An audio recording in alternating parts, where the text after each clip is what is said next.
Greetings, everybody, and welcome back to the channel. Manchester United won, Wolves nil at full time. It was a game that just looked like it needed a little bit something extra from the beginning, and I think the Wolves we saw today was not the Wolves we saw in the previous match. I think they were struggling with a lot of fitness issues, and this was an easy game for United. Well, it didn't look as easy as it should have, but I think it was an easy game. We've won all our cup games, bar the two in the Europa League, one being a draw, of course, and the other being a loss. So based on the evidence, I expected us to win. You can say whatever you want about Manchester United, but we're still in all competitions. And in cup, at least in terms of cup form, we're pretty consistent on that front. So what did you guys think of the game? Oof, had me on the edge of the seat at all times. Yeah, I honestly didn't know what was going to happen. Wolves in that first half looked like they were going to score on 4 goals, and I was like, oh my God. United just didn't look like they were putting any chances away. And that game had me on the edge of the seat the whole time. I think Wolves looked flat, to be honest. We won, and that's a positive. But for 40 minutes or so, or 50 minutes, there was so much wrong with United. So much wrong with United. Like, yes, Wolf was quite bad, and we got away with one. But that midfield, geez, my life. Like, Fred needs like some ball rotation. Like he needs to sit down with a good coach and a good tactical coach so they can teach him, because he just doesn't have the courage on the ball. He just doesn't. Like, he plays balls too much to the side. And then there's Matic, who does it sometimes, and some other days he doesn't. He's not consistent about it. And he wasn't today. He was pretty awful at that today. Then Matic was trying, making the runs, but then, like I said off air, that because he's playing at the 10, he can't roam as much as he did in the other game. So, like, it took him out of the game, because then they can't get the ball to him as much as possible. So that midfield was so stale. It was horrible. Well, to be fair, there wasn't really anyone making runs, in my opinion. Not really. In fact, Wan-Bissaka had so many crosses into the box and nobody looked committed. Even the commentator said so. That's true. I'm not saying midfield was the only problem, but I think it was the biggest problem in that game. Yeah, as usual. Look, I think with regards to Wolves, they only had 2 shots on target. Today at least we actually hit the target 5 times or 6 times. So that's what happens when you hit the target. One of them's bound to go in at some point when you're playing against a team like Wolves. And really, for United, I expected us to win this game. We were at home. There was no excuse for Ole Gunnar Solskjaer not to win this game. No excuse. It's the same team. It's the same team that's been playing in the FA Cup the whole season. It's the same team that's been playing in the Carabao Cup the whole season. We've won those games. Oh, actually, we've lost 2 cup games because we lost one to City, by the way. Correction. So, yeah, I really think we had no reason to lose this game. And also, I would add that Wolves looked really flat after that first 20 minutes they had. They looked really flat. They looked like they weren't in the game, in my opinion, because every time they went to the break, they didn't do anything. They were toothless. Yeah. Like, I hate to sound like a broken record, but Ole is so stubborn. It's like he wants the players to fit the system instead of the system fitting the players. And you don't coach like that. He doesn't have the players to play the system. And over and over and over again, he keeps playing the system. It's so annoying. It's honestly annoying. Like, we don't have a 10. We don't have an out-and-out 6. The only one we have is aging. You can't play a formation that relies on out-and-out 6 and relies on out-and-out 10. It's funny you mentioned that, because I felt the same way about Mourinho. Mourinho was complaining about the fact they didn't have the players, and I kept saying, why not just change the system? Why are you being stubborn? It's clearly toxic. I said the exact same thing about Mourinho. I said the same thing about Van Gaal as well. The same. It's worse than Mourinho, because he comes in and says, I'm going to play 4-2-3-1 because that's how I play defensive football, and I don't care what happens. So it's the same thing, really. Yeah, he's just that stubborn. I think you can't fault Ole for being stubborn, because it's easy to look from the outside looking in and say this is what a manager should do. But at the end of the day, none of us are actually managers, and we don't actually know. Like, most of us would probably fail at the Manchester United job, let's be honest. I think Ole Gunnar Solskjaer is doing what a lot of managers have done around the world. He's got a philosophy that he believes in. Whatever that philosophy is, I really don't know what it is. I hope it's not pragmatic, counter-attacking football. But whatever that philosophy is, he believes in it. And look, he got the result today. So you gotta take it for what it is, you know. That's how I feel, anyways. Mm-mm.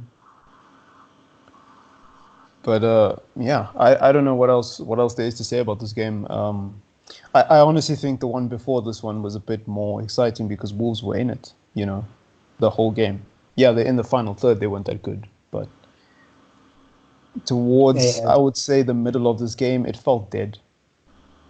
It really did. Yeah, I know. Yeah, you can go first, Trini. Uh, I don't know. I felt like this game was, I don't know. I got quite engaged with this game compared to the last one. I feel personally, at least, like I don't know. I felt like Wolves weren't as dead as many people thought. I thought in another day United could have lost that. Yeah, Yeah. no, I have to agree with that. I think they had chances. I think they had decent chances, but then I feel like Wolves have been struggling in general. I don't think they're at their best. So I do feel like Wolves team at their best might have beaten us today. Certainly so. Shall we get to the player ratings then, gentlemen? Mm-hmm. All right. Sergio Romero out of 10. Oof. Again, this is what I expect from Sergio Romero. Decent second keeper also. He doesn't ever really make much mistakes. Today, I thought, again, I just feel so secure when Romero is in there. I don't really have issues with Romero. I feel like his distribution is actually quality. He's very commanding. He came out, when he had to do things, he did it right. I felt, and he didn't really make many mistakes. But I think 7 out of 10 today. Mm-hmm. And I have to agree. Like sometimes I feel like I trust him more than the player, but he's a world class keeper. Nah, he does his job. He does his job. It's always clean. He never really makes any mistakes. So I think he deserves a 7. All right. Aaron Wan-Bissaka. Titanium. This guy, dude. I don't even have much to say about Wan-Bissaka, but today defensively again, I can't ask for anything more. Going forward, I thought he was absolutely brilliant today. I don't know what, he showed something else. He was he's been listening to the fans and everyone saying how he must develop his attacking and going forward football. And today I thought he did that, and I thought he was fantastic. I thought Wan-Bissaka, for man of the match, I'm stuck between 3 players, but he was definitely up there. And I think I'm going to give Wan-Bissaka an 8 out of 10. Mm-hmm. Yeah, no, I agree. Defensively, spot on as always. Going forward, it was good. The dribbling was good. The pace, the running was good. I just feel like he must open his eyes more when he crosses. But besides that, I blame it more. I keep going back to the coaching. Like Wan-Bissaka is making crosses. For dear God, please make runs. Make freaking runs. Like, where is the communication with the players? If you're gonna play a certain way, there needs to be a certain response when you play. And it seems like Ole is not teaching that, and it's so funny. It really is, because it seems like basis of coaching. I don't know how much of that is Ollie's fault. I'm not defending Ollie, but I'm just saying I don't know how much of that is his fault, because if you look at the type of strikers at Manchester United, they're not the type of strikers to be playing crosses into. You need a tall, strong striker who will be good in the air. These guys aren't really good in the air. Yeah, Rashford can score a header because he's a good footballer, but he's not a Ronaldo who can bounce a defender off, or a Zlatan, Fair. So Fair. that's my problem. Yeah, no, I get you. But I bring back to coaching, because if you watch Man City, because they don't have tall strikers, what they do, they never cross when it's not a sure thing. When a player is not completely open, they never cross. They play short and play back into the middle and start passing around. So something needs to come from the coaching, because you can't just keep crossing in when it doesn't work. Yeah, definitely. I'm just saying that I thought you were blaming the coaching for people not running on the end of balls. I mean, if you're saying change the system, I agree. But I get that. You can't just conclude that Ollie's not telling them to make runs. Like what?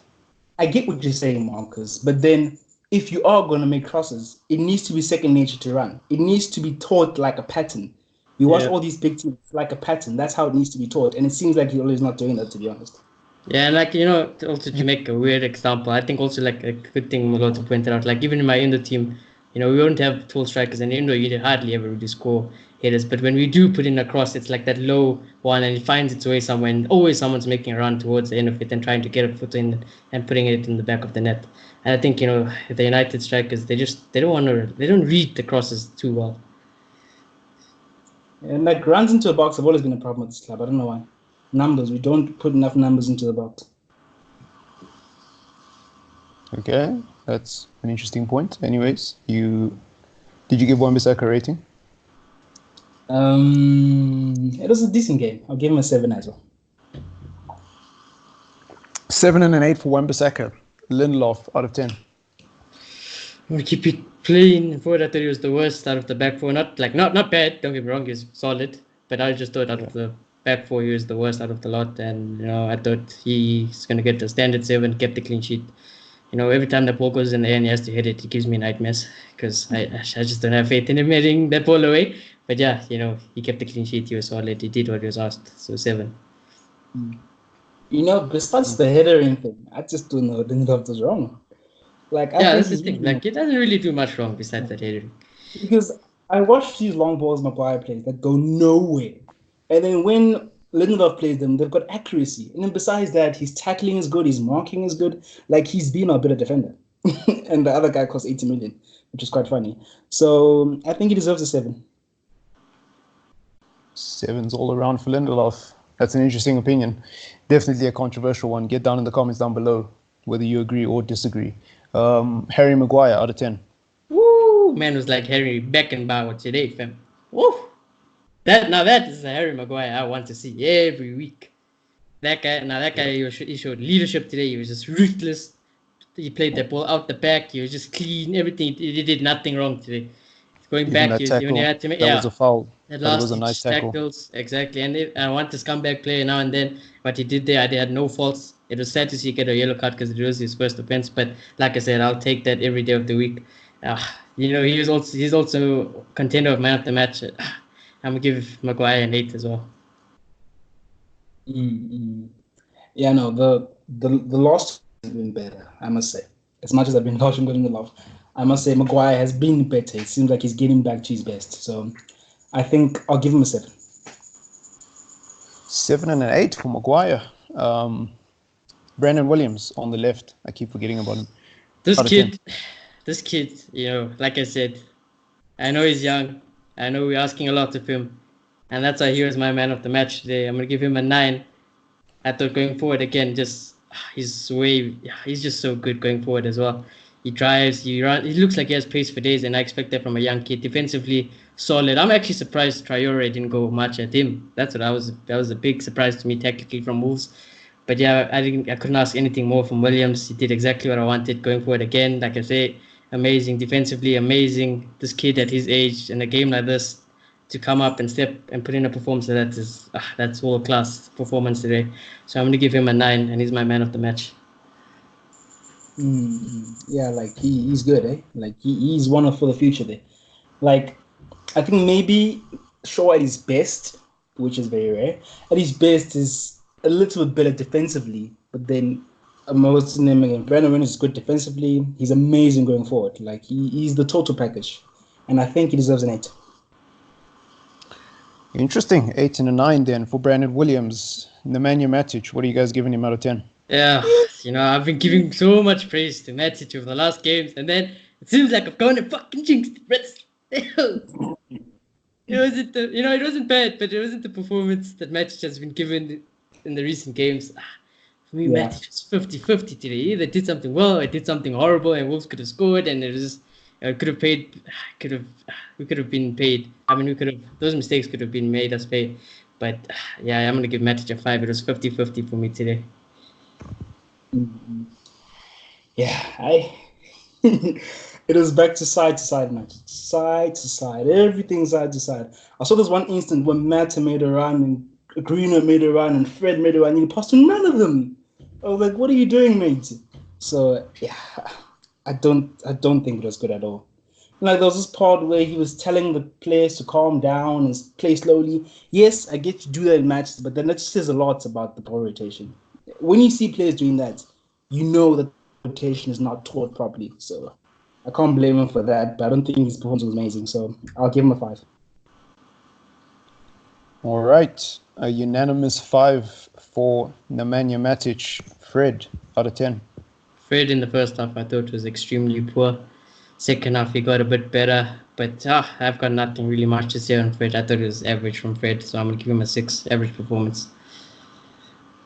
Yeah. Like Fred just can't play football.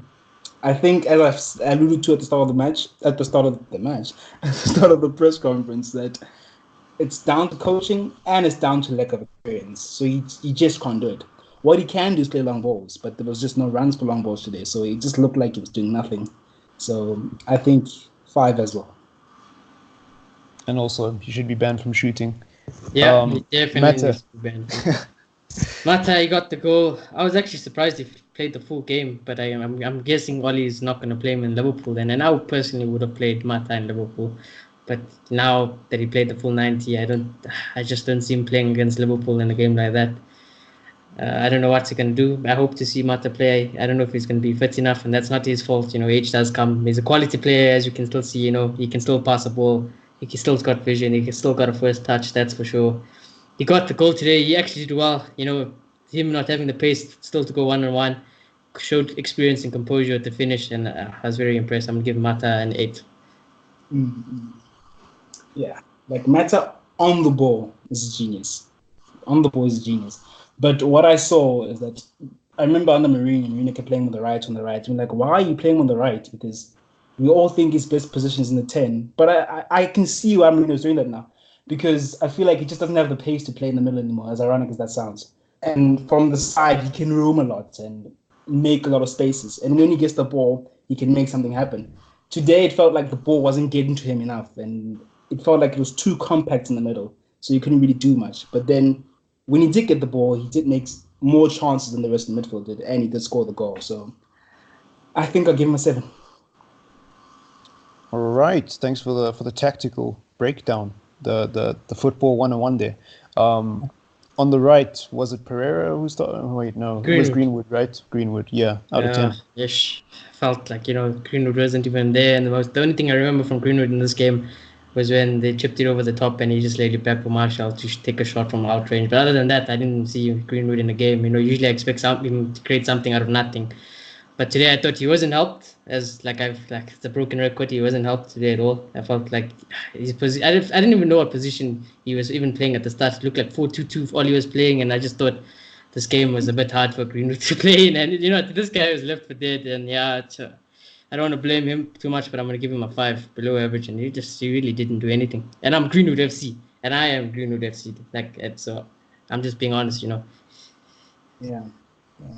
No, I don't remember anything. Like nothing at all. So I think because he's young, that will happen. I mean, he's not perfect. He can't keep making chances out of nothing because it is nothing. He's getting absolutely nothing from the midfield. So he has to make his own chances, and he can't do the gaming game out at that age. So, yeah, 5. He didn't do much. Unanimous 5, once again. Martial, out of 10. Oh, Martial, he had a bit of a shaky start, I thought, in the first half. Then, generally with Martial, though, he grows into the game. And I thought, again, what you get from Martial is brilliant role of play, amazing football IQ, intelligent decisions. That decision also to play Mata through on goal instead of just running one man because he thought he might have the pace and the quality to finish it. I thought that was superb. He got an assist. All the play was great. I thought, again, without Martial, we probably would have struggled a lot in that game. So I thought, yeah, it's just, Martial is such a quality player, so I'm going to give him a 7. Yeah. Okay, moving away from what happened in the game, I just want to talk about this. I feel like hold up, he'll be amazing. And for that, he will stay in the team. But I feel like, I don't know about Martial's finishing because sometimes it seems like it's brilliant and then sometimes it seems like it's just way off. So if we're not going to bring like someone like a Sancho to play beside him, I feel like he needs to improve on that because we need more goals from him. But besides that, yeah, it was a clean game. Hold up was always amazing. And he can't carry the team on his shoulders. There's only so much he can do. So I get some people might say it a quiet game, but I think it was a decent game. And I think he deserves a 7. Yep, sounds fair to me. Dan James on the left. Oh, Out of 10. my boy James. Oh my God. I love this kid. I really do love this kid. I love what he does. Like I said, he's the player I've been asking for so long. But I don't know. It just looks like that confidence is not there. That finish is not there. He does well in the first part of his game, and then his end product is just, oh my God, it's so bad. And today, I thought he should have had a hat trick. Honestly, I thought he should have had a trick. I thought he should have put in better balls from his position on the wing. I thought Dan James is very poor. I'm going to give Dan James a 4. I expect more from him. Yeah. Oh, someone Martial's finishing. James is finishing. Yo. Something else. But yeah, he's struggling, He's struggling. And I feel like in a different team like Man City, the 1-2s would really help him because he doesn't have the skill or the dribbling ability to get past people. But with that pace, he'd really do well in a team that plays a lot of 1-2s and has a lot of balls. And moves the ball quickly, yeah. I also think so. If we move the ball maybe a bit quicker, it could help him. But he's really been struggling, Like, I just don't see what he's doing anymore. I feel like the fact that, like, in the last few big games, it seemed like teams have figured out our counter-attacking style, so that just makes it worse because that's where he used to shine. But now we don't see that anymore. So and personally, sorry to cut you off. And personally, I was just going to think that if Greenwood had any of those chances that James had, I think we would have seen quite a few Greenwood goals there. 100%, I think. So Greenwood finishes in his sleep. So, yeah, I have to say 4. It was really poor. Yeah, the one-trick pony. #speed merchant. I'm just kidding. Pereira came off from the bench. He didn't really do much. Rashford got injured when he came on, so he didn't really do much either. I don't know what you guys made of Pereira in the time that he played, but I think that about covers everyone in terms of player ratings. Reto, who was your man of the match? Sorry to cut you off, by the way. It's a hard one, It's a hard one. It was very hard for me today as well. Yeah, I don't think anyone had a fantastic performance, but I'll say that I'm torn between Brandon Rose and Mata, but a Mata assisted, so I'll say Mata. I mean, he scored, so I'll say Mata. Yeah, that was a good goal. Jesse Lingard should watch what Mata did, then look back on his clip at Watford and learn from that. That brilliance. The man wasn't ready. I don't even want to bash Lingard anymore. Then I already have, I felt like I made my opinion on Lingard very clear. I feel like nothing's going to change. And as for Rashford, oh my God, if Rashford's injury is serious and he misses the Liverpool game, I've got no words. Like, I'm heartbroken. I'm actually heartbroken. That's the one player I was expecting to be like, yeah, he will give and he will show everything at Liverpool. That's the game Marcus Rashford, any time of the day, he will be up with. And today, Rashford is a tough boy and he will always want to play for that badge. And for him to go down and say he needs a sub, I'm really hoping it's not bad. And I don't want to blame Oli also because I understand why he brought Rashford on. We were chasing the game, so I probably would have done it myself as a manager. I don't want to blame him on that. But yeah, it's just so unfortunate. And the one thing I didn't want to happen happened where Rashford got injured. It's not surprising, Like, this guy's been playing games. He's been playing. So, like, the cynic in all of us probably thought it was bound to happen because that's just how our fitness team is, and we struggle with injuries a lot. So this is really bad because we're toothless against Liverpool now. Like, Rashford was our everything. We're toothless. I just don't see how we're going to get goals in the game. Yeah, like an early spoiler alert was I was going to predict a United win somehow. But that somehow was if we had a fit and informed Greenwood, Martial, and Rashford. And if we don't have a Rashford, I just, my hopes are shattered. I hope so, Matt. Imagine. Well, yeah, all I would say to that is I don't think it's being cynical. I mean, when you go into a season with 3 attacking players and 1 youngster off the bench, what do you expect? Number one. Number two, Rashford is young. This is exactly why you don't rely on young players, because they still need to develop. They still need to learn what their pain thresholds are. They need to learn how far they can push their body, how their muscles actually work, when they need to take a rest, or how long their recovery times is, all of that jazz. It's a complicated thing, and I'm not surprised to see a guy who's literally scored 19 goals and pulled this team out of nothing and saved them go down with an injury. Obviously, it is unfortunate because he was on for a minute or 10 two before he minutes, got yeah, injured. something like that. But he did get injured in a previous game before that, so this injury didn't just happen out of nowhere. He's been Exactly. struggling with something because he plays every game, and he's not an elite athlete yet. He's still developing. Marcus Rashford's very young. And this is just a testament to where we are as a club because the only replacement we have is Greenwood. Now, if Greenwood goes down, there's no one else to bring off the bench. Probably Pereira, but then what if Mata gets injured? Then do you bring back Lingard? What if Lingard gets a yellow card? Who are you going to play in the 10 now? Do you call up Ghana or someone? It's just, I don't know. It's like, even in manager mode, I don't think anyone would play with one replacement off the bench. It's embarrassing, honestly. Yeah, and the That's thing not is, like, cynical. That's facts. after that Norwich game where we knew Rashford looked like he had a slight knock, obviously, as a manager, we wouldn't know as fans what that situation was after Rashford, you know? Like, Yeah. like if Rashford did tell Ollie, listen, I'm not feeling 100%, maybe put me on the bench, but try not to play me the whole game or whatever, then you shouldn't play him. And I think that then it's a mistake on Ollie and the coaching staff. But, like, you know, like, again, like, what if Rashford was 100% fit and it was really nothing, but we as fans don't know what happened in the back. I think he had a slight knock carrying into this game. I think we rushed it, and then this is what happened. No, I think with Maguire, Ollie made a mistake. Maguire said that, well, it was pretty obvious that Maguire wasn't feeling well and Ollie didn't take him off. I think with Rashford would have wanted to play in this game and he didn't want to miss out because that's just the kind of character that Rashford is. And on top of that, unlike the Maguire situation, the only replacement Ollie had off the bench, or the only person he could really bring on to look for a goal, was Rashford. So I don't think Ollie would have rushed Rashford back if he knew that was going to happen. Like, you can't predict that. I think he had a back injury because he was holding his lower back, even though he got tackled in the knee. I don't know how the hell that happened. Yeah, I really hope it's nothing serious. Yeah, really you hope.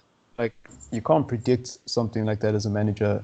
If it was anybody else on the team, I would have been like, yeah, they probably did rush him back. But because it's Rashford, and knowing how Rashford is off the pitch, he probably didn't say anything, and he probably wanted to play. But that's just my 2 cents. Could be wrong. Mm. Ollie's rating out of 10, by the way, just before we wrap it up. At the reserve again. I see nothing special. He got the result, fair play to him. But again, I just, again, I don't see any progress. I don't see any, I don't see a vision. I don't see where the future is. So yeah, I think 6 again. Yeah. It's so, I'm done with Ollie. I can't say much about him. I'm personally done with him. Yeah.